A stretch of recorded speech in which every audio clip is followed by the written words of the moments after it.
Hey guys, happy Sunday morning. I have been trying to do this video over probably for like an hour already because I suck. I really need to do video editing. And I'm getting really tired, so I'm going to do this as best as I can. So a couple things first. A lot of you guys are asking me about my lives. They're back. But I'm doing them on a different channel because I don't want what happened the first time. I don't want that to happen again. So even though I'm clear, I really am building up this other channel. So this way I don't have to worry about any problems with, God forbid I get shut down again. I don't have to do the waiting thing. I can always use the other channel. So that's why I'm going to have both channels. So I will leave a link in the description box. And then you guys can just subscribe and follow. And it's actually growing really well. I mean, we just started spamming it the other day, last night after Facebook Live, which was late at night, and there's already like 160 subs. So it's growing quickly. Wednesday night, I will be on Double Loop Podcast. They actually invited me to their show, and I'm so excited about it. It has something to do with forensics and being a juror and how jurors think. It's like 3-page email. So I'm excited. I'll let you guys know when I understand the details. So tonight I want to discuss Ethan. Now there's so much to this case that we discovered. A lot of us have been looking relentlessly. So when I started, before I had to redo the other videos, I was almost like I was rambling, and I don't want to sound like that. So I'm just going to kind of do this in short pieces. Couple of people I have to thank. I have to thank Karen and Joanne and everyone that's done research. Bernard, who also gave me a lot of stuff. Most importantly, I have to thank Ziggy, who got all the information on the mom that I could not find. Natalie, I mean, a lot of you guys really, really helped out with getting information. So obviously, you guys know court's not for a couple of weeks. So, I don't have that information. But I want to discuss kind of what led to this point. So here's what we do know. We know that the cops failed them. We know that CPS failed them. We know that the mom is in jail currently, and she's a major drug addict. We know that the dad just got out of jail, and I actually friend requested the dad, and he accepted. So then I wrote him a letter about, I wanted to talk to him and stuff, and I haven't heard from him back. But the good news is he hasn't deleted or blocked me, so that's always a good sign. So maybe he will talk eventually. I'm not too happy with him though. One thing I did learn is that his son died on April 20th of 2018, and by April 30th of 2018 he was already calling an attorney to lower child support. Now I'll give him the fact that he was in jail, but I mean, your son just died. It's not exactly what I would be thinking about 10 days after. So to each their own. The cops failed them in multiple ways. One of the things that I read, which is so sad, is that they were listed, the mom's house in 2015 was listed as a nuisance house. And it was for various reasons that they were listed as a nuisance house. I'm trying to pull it up quickly. And it was 52 police calls within a year. And the owners of the house, which was actually the mom's grandfather, had to sign this nuisance order because they were called so many times. Now, when you're labeled as a nuisance house and the Herald Times reporter put you as a nuisance house, that's not good. That's pretty bad. And one of the things that it said was that it cost thousands of dollars to taxpayers. Officers have rolled to the house on 11 occasions for loud noise music, 8 times for inappropriate dog behavior. I'm not really sure what inappropriate dog behavior is. 8 911 hang-ups, 5 suspected incidents of disorderly conduct, 3 suspicious people calls, which I'm not really sure what that is, an investigation into alleged child abuse, an adult tenant blowing marijuana smoke into her child's face, according to police officers. Now, the problem with this is there's 2 words that stick out to me in all of that: child abuse, 911 calls. These words are key Because how did the cops know that it wasn't the kids that called the 911? There's 8 of them. And, you know, unless they were high on hallucinogenics or, you know, so high on cocaine that they were paranoid, I would think that the cops would have taken the child abuse, like, more seriously. But then again, it's Manitowoc, so they wouldn't. So then the, like, grandparent had to sign this, like, you know, order or something. And to me, it should have never even gotten that far. The criminal complaint is heartbreaking. It's absolutely heartbreaking. But, you know, to wonder where the kids, not the kids, where the parents, you know, mentality was, or where the cops' mentality was.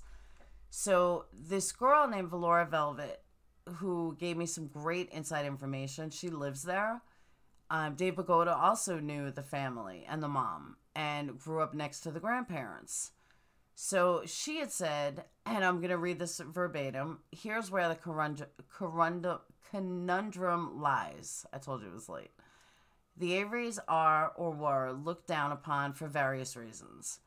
Call it whatever you want, it doesn't change the facts. The Hauschultz name is even lower on the scale, which for anyone that knows Making a Murderer, I didn't even think you can get lower than Avery. Or Avery's name, I should say. And Hauschultz's name is even lower on the scale and has been for a few decades. I've never met one that wasn't on drugs, selling drugs, or heavily into the criminal activity in the area. It's a very large family, too. There is systematic problems that happen in this country because of the prejudices amplified into the cycles of abuse and victimhood throughout generations. However, I have yet to see any of them rise above their situation and get help or leave the community to start over. Now a child is dead. A child that will never have a chance to be the one that makes it. It's tragic all the way around. My husband and I haven't stopped crying over this since the report was released last week. And, okay, so I might cry again. I did cry when I first read that.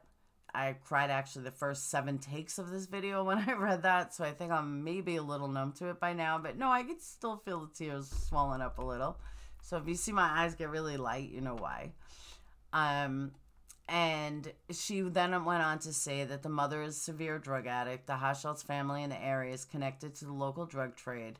One of the worst problems we have in this country is system continually rolling their eyes every time they get a call about a Hauschultz. Believe me, they know all about them.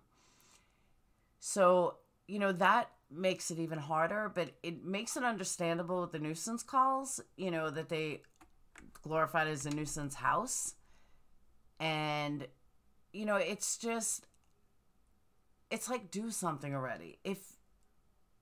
Why let them get away with it? Granted, mom and dad are always in and out of jail. But what about this Timothy? You know, if you're breeding, for lack of a better way to say this, if you're breeding lowlifes, you're going to get lowlifes.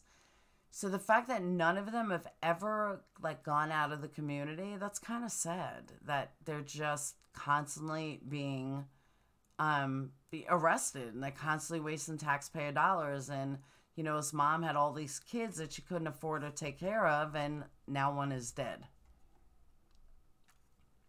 Now, when I did look on the dad's Facebook, he's not, I don't know, I know he just got out of jail, like, recently, like, a couple of weeks ago, and it looked like he was in there for a long time.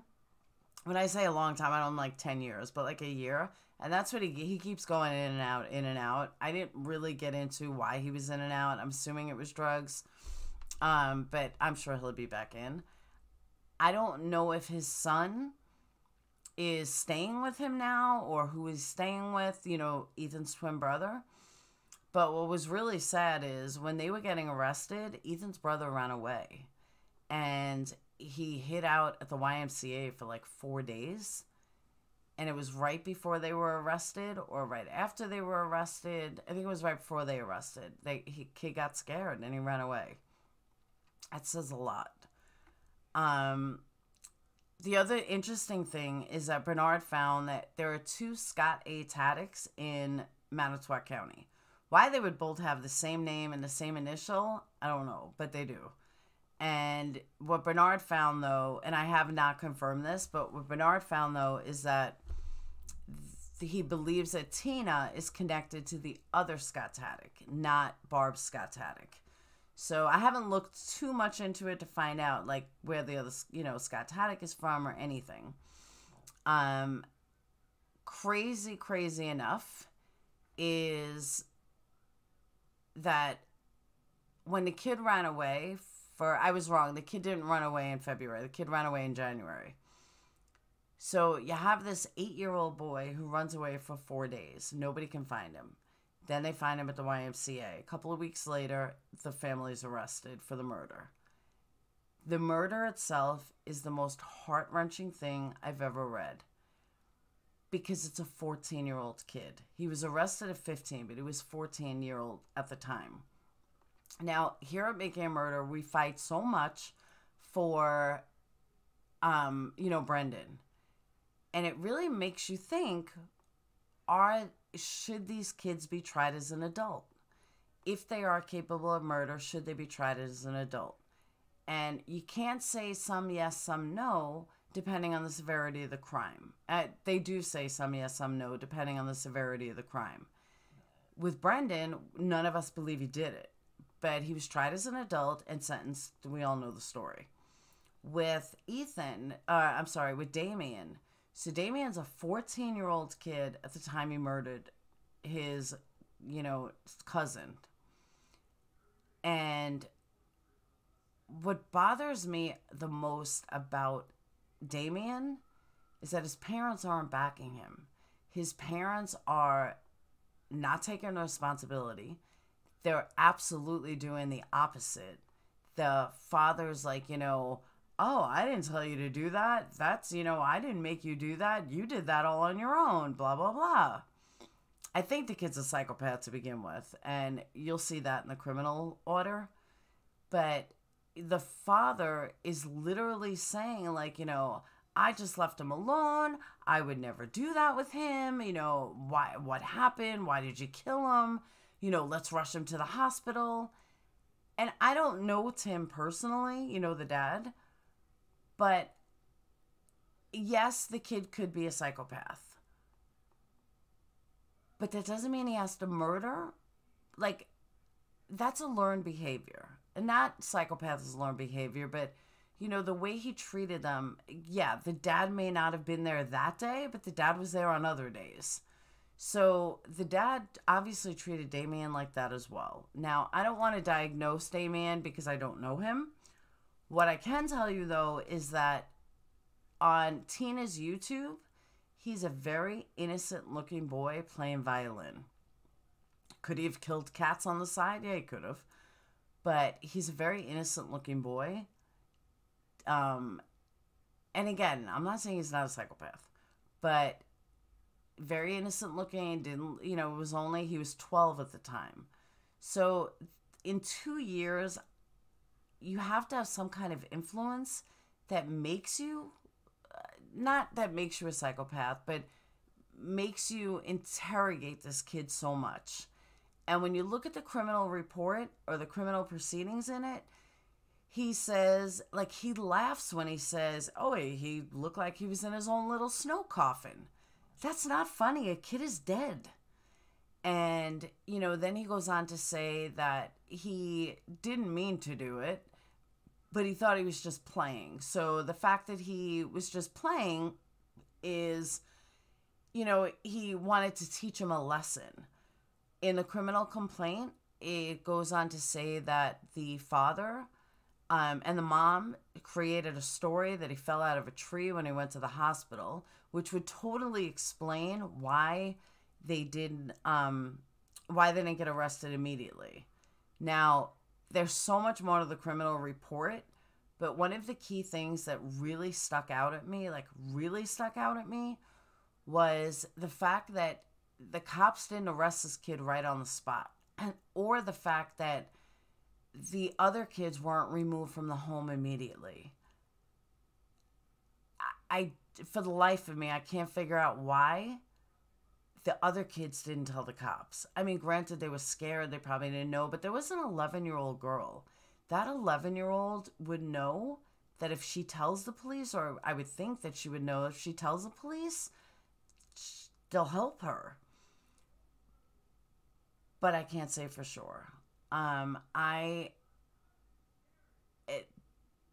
The criminal complaint is like 7 pages, 8 pages, and there's so much to it. So I'm going to cut this video now and save that for tomorrow. I just wanted to give you like an update of what's going on, and that I haven't forgotten the case at all. But it's really just so intricate in so many different ways. And from a mom's standpoint, even if I knew my son killed somebody, I would back him. I would be the one to be like, okay, yes, I knew about it. Like, I would take the fall for my kids. And granted, if I knew my kid really killed somebody and I wasn't responsible and, I didn't teach my kid that and he really was a psychopath, I may still take the blame, but make sure that he got the help that he needed. Like, from a parental standpoint, I can't imagine not taking the pain for my kid, or not, taking the blame for them or something. I don't know. To me, that's what a parent does. And Damien was 14 at the time. And his dad is like, I don't know why he did that. I would never do that. And the story changed all the time. So, like I said, I'm going to cut this now. I'm going to do another video tomorrow.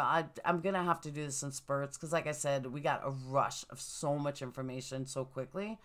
And it's like 1 o'clock in the morning now. It's actually 1:30.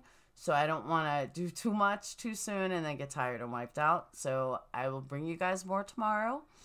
And that's it. That's what I'm going to close out on. My name is PURPLEXEDQT.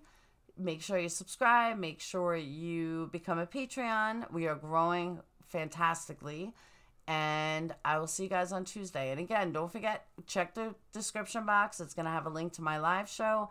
And it's going to have a link to Wednesday's podcast. All right? So I will see you guys probably Monday for an uploaded video for part 2 of this. Okay?